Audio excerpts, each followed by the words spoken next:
1 week gym skip చేసినా కానీ body condition perfect ఉంది. బాడీ కండిషన్ ఓకే కానీ స్ట్రెంత్ లో ఏమైనా డిఫరెన్స్ వచ్చిందేమో చూద్దాం. So let's see how it goes. First push-ups and pull-ups అయితే చెక్ చేసుకున్నా. 5 to 6 reps అయితే డిఫరెన్స్ వచ్చింది.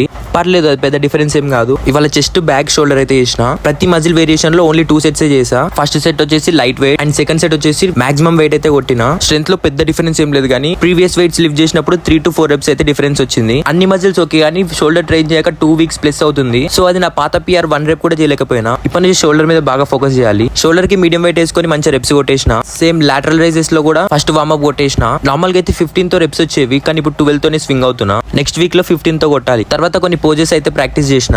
ఆఫ్టర్ పంప్ బాడీ కండిషన్ అయితే మంచిగానే ఉంది. మెయిన్ బాడీ కండిషన్ మెయింటైన్ చేయాలంటే డైట్, అడ్డమైన ఫుడ్ లని తినకుండా మంచి డైట్ మెయింటైన్ చేస్తే బాడీ కండిషన్ లో ఇంత కూడా చేంజ్ ఉండదు. అండ్ లాస్ట్ లో పెక్ ఫ్లైస్ కొట్టేసి బాడీ కండిషన్ అయితే చెక్ చేసుకున్నా. ఇది బ్యాక్ కెమెరాతో రికార్డ్ చేసిన, మొత్తం బ్లర్ అయింది, నేను చూసుకోలేదు. అండ్ ప్రెసెంట్ మనం బల్కింగ్ లో ఉన్నాం కాబట్టి యాబ్స్ విజిబిలిటీ అయితే ఫ్లెక్స్ చేస్తే మాత్రమే కనిపిస్తుంది. ప్రెసెంట్ వెయిట్ అప్డేట్ వచ్చేసి 60 kgs అయితే ఉన్నా. అండ్ ఈ రోజు వర్కౌట్ సెక్షన్ ఎక్కువైంది కాబట్టి ఫుల్ స్వెట్ అయితే వచ్చేసింది. సో ఇంకా బైక్ మీద అలానే ఇంటికి వెళ్ళా. నిన్న ఈ క్లిప్ స్టోరీ పెడితే అందరు బట్టలు వేసుకో, డిష్ తగులుతుంది, షో ఆఫ్ చేయకు అంటున్నారు. షో ఆఫ్ కోసం కాదు సామి, స్వెట్ అన్న ఆడుతుందని బైక్ మీద అలానే వచ్చా. ఎనీవేస్ ఇంటికి వచ్చేసి మన GNC క్రియేటిన్ కన్స్యూమ్ చేసి అండ్ లాస్ట్ మీల్ లో చపాతీ, చిక్కుడుగాయ and 3 eggs last meal complete చేసుకున్నాం.